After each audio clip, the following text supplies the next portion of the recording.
Un cahier d'écolier, quoi de plus banal?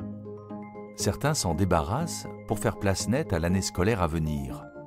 D'autres les conservent. Les cahiers usés vont alors encombrer une cave ou un grenier, tels des archives familiales. Ils dorment en attendant d'être redécouverts par des générations futures. Cependant, certains cahiers ont une destinée hors du commun. La bibliothèque humaniste de Sélestat conserve ainsi 2 cahiers d'écoliers de plus de 500 ans. Une éternité. Pourtant, si les outils, les méthodes et les vêtements ont changé, on imagine facilement le jeune écolier assis sur un banc en bois, en train d'écrire à la plume dans son cahier sous la dictée du professeur. Allons à la rencontre du jeune Béat Bilt, connu sous le nom de Beatus Rhenanus. Vous écoutez Sélestat, au fil des histoires. Une série qui donne vie au patrimoine. Ce que les pages révèlent. Le cahier d'écolier de Beatus Rhenanus. Titirus, Omeliboe Deus nobis aec otia fecit. Nous sommes dans une salle de l'école latine de Sélestat en 1498. Des garçons étudient le latin. Ils ont entre 16 et 13 ans, parfois plus. Un des adolescents est particulièrement appliqué. Il s'agit de Béat, il a 13 ans. C'est le fils d'un négociant fortuné pour la corporation des bouchers de Sélestat. Il écrit dans son cahier à la plume d'oie, sous la dictée de son professeur, Crato Hoffmann. Celui-ci dirige l'école latine de Sélestat de 1477 à 1501. Érudit, il est très apprécié par ses pairs et par les élèves. Je suis maintenant bien vieux, mais je me souviens de mon illustre professeur Crato Hoffmann. Grâce à lui, j'ai eu accès à une pédagogie nouvelle et j'ai pu étudier des textes religieux, mais aussi des auteurs antiques comme les poètes latins Virgile et Ovide ou des auteurs modernes comme Paolo Marceau. Paolo Marceau est un savant italien. Il a expliqué les fastes d'Ovide dans un ouvrage imprimé pour la première fois à Venise en 1485. Les commentaires dans les marges du cahier de Beatus sont extraits de son livre. « Je ne vous verrai plus désormais, allongé dans une grotte verdoyante, vous accrochez au loin à la roche buissonneuse. Plus de chansons. Non, mes pauvres chèvres, je ne vous ferai plus brouter le cytis en fleurs et les saules amères. Voici ce que dit le texte du poète Virgile, dicté par notre professeur. Que j'apprécie Virgile. Ses vers sont musicaux et il prône des vertus morales et politiques. Avant d'écrire, Béat prépare la page de son cahier en traçant des lignes verticales et horizontales, aidées par des points de repère dans les marges.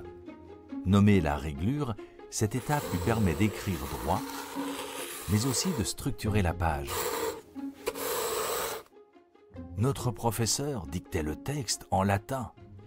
Nous l'écrivions au centre de la page du cahier. Puis, il expliquait la grammaire et le sens du texte, que je notais dans la marge. J'ai vite appris le latin. À 13 ans, je l'écrivais bien. J'inscrivais les synonymes des mots en latin entre les lignes ou la traduction allemande des mots difficiles. Le cahier du jeune homme est composé de belles pages d'écriture noire et soignées avec des majuscules enluminées. Certaines pages sont très chargées. Béat écrit alors les titres à l'encre de couleur pour se repérer plus facilement. Et le début de chaque vers est marqué d'un trait de la même couleur. Au XVe siècle, les livres sont encore rares. La seule façon de conserver une trace des explications données par le professeur est de les noter dans les marges, malgré le risque de surcharger la page. Cela m'est arrivé de décorer la page de mon cahier. Ainsi, j'ai orné le haut d'une page d'un bandeau de végétaux, dans lequel se cache un oiseau à la manière des enluminures. Dans mon enthousiasme, j'ai aussi fait des taches d'encre. Et malgré mes précautions pour les atténuer, elles sont toujours bien visibles. Au moment où le jeune Béat Bilt remplit son cahier, l'école latine de Sélestat compte plusieurs centaines d'élèves. L'école est renommée dans toute l'Alsace et bien au-delà dans le Saint-Empire germanique. L'école latine prépare l'entrée à l'université. Illustre Sélestat, quel héros, traçant le premier dessin de ton enceinte, fut ton fondateur d'heureux présages. D'où vient ton génie, si fécond, si généreux? Quels astres brillèrent au-dessus de ton berceau?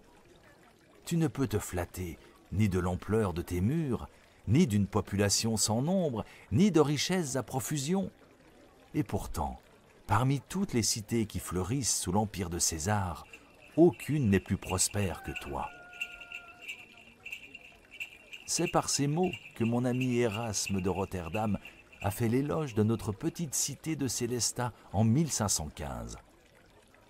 L'école latine de Sélestat a formé nombre de compatriotes qui sont devenus de fins lettrés. Pourquoi une école si renommée dans une petite ville d'Alsace de 5000 habitants au XVe siècle? Certes, la ville est dynamique, avec ses nombreuses corporations, ses produits agricoles transportés par voie d'eau sur l'île puis sur le Rhin. Elle est aussi un centre politique. Sélestat est une ville libre du Saint-Empire et appartient à un réseau de 10 autres villes, la Décapole. Mais par quel mystère devient-elle un relais de l'humanisme de la Renaissance, où se renouvelle la vision du monde qui gravite désormais autour de l'homme? Tout a commencé par un homme, justement, le curé de Sélestat, Jean de Westus, ou Johannes von Westus, comme on l'appelait alors à Sélestat. Au début du XVe siècle, Jean de Westus était convaincu que seul un enseignement de qualité était capable de faire progresser les chrétiens sur le chemin de la foi et de la pratique. Il se mit alors en quête de trouver un pédagogue digne de ce nom, capable de transmettre un savoir solide pour préparer ses élèves à l'université ainsi que d'en faire de bons chrétiens. De jeunes célestadiens qui fréquentaient l'université de Heidelberg lui recommandèrent l'un de leurs aînés, un certain Louis Dringenberg, originaire de Westphalie. Homme providentiel, il prit la direction de l'école à partir de 1441. Ainsi débuta cette merveilleuse et grande aventure humaniste qui fit et fait encore la réputation de Sélestat. Bucolica virili maronis interlocutores melibeus et titirus amici. Melibeus titire tu patulae recubans sub tegmine fagi, silvestrem tenui musam meditaris avena, nos patriae finis et dulcia. Lorsque je suis entré à l'école latine à l'âge de 6 ans, en 1491, j'ai profité de l'excellence de l'enseignement. Une révolution pour l'accès au savoir. Amarulida Silvas. Au XVe siècle, le Rhin est la principale voie commerciale européenne. L'île, qui longe Sélestat, est un affluent du Rhin. Sélestat profite de sa proximité du Rhin et de Strasbourg. Que j'ai aimé étudier les textes à l'école latine de Sélestat. C'était un immense plaisir d'apprendre le latin, de découvrir les écrits de ceux qui nous avaient précédés, grâce aux livres de la bibliothèque de la paroisse de Sélestat. Au moment où Béat écrit dans son cahier d'écolier, en 1498, une douzaine d'ateliers d'imprimerie fonctionnent à Strasbourg, qui devient un centre majeur de l'imprimerie.